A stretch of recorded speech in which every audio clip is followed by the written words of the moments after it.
Hello everyone. Today's devotional comes from John chapter 13 verse 1 to 5. And this is what it says. It was just before the Passover feast.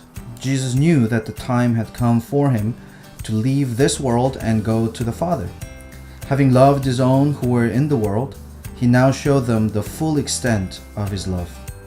The evening meal was being served, and the devil had already prompted Judas Iscariot, son of Simon, to betray Jesus.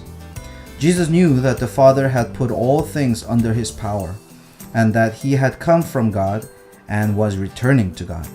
So he got up from the meal, took off his outer clothing, and wrapped a towel around his waist.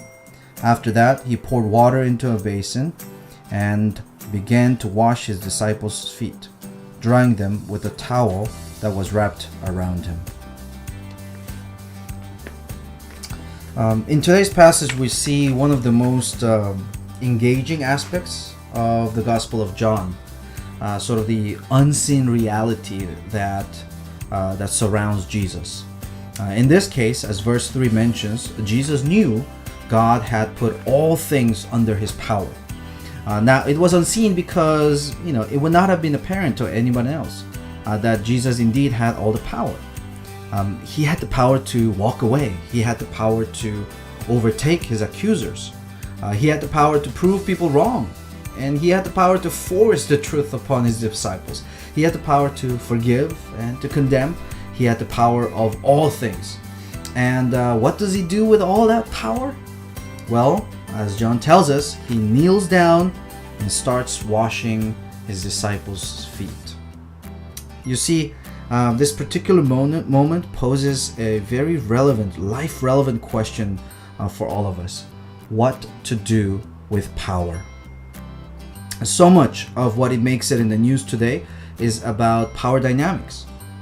What do those with power do for or against those without power? And you may be wondering that this has nothing to do with you because you're neither a politician or a famous celebrity or an executive. But the truth is that we are all involved in a relational power dynamic. Meaning we are all under the power of someone and at the same time have power over somebody else. I love this one episode. There's this one of my favorite sitcoms of all times. It's a sitcom called How I Met Your Mother, and there's a really funny episode where one day one of the characters, after starting a new job at the law firm, it comes sort of back to his friends after a rough day at the office, and he's sitting around the bar and telling them about how he got yelled at and screamed at. He was severely chewed out by his boss at work. Another character, one of the more eccentric, some ridiculous characters in that show, very self-absorbed one, says the following thing. He just implies that that's just the way things are in life, and he says the following thing: you have to partake in the circle or the chain of screaming. And he says the chain of screaming is that your boss's boss screams at your boss screams at you, and you, instead of screaming back at your boss, go back home and scream at your wife.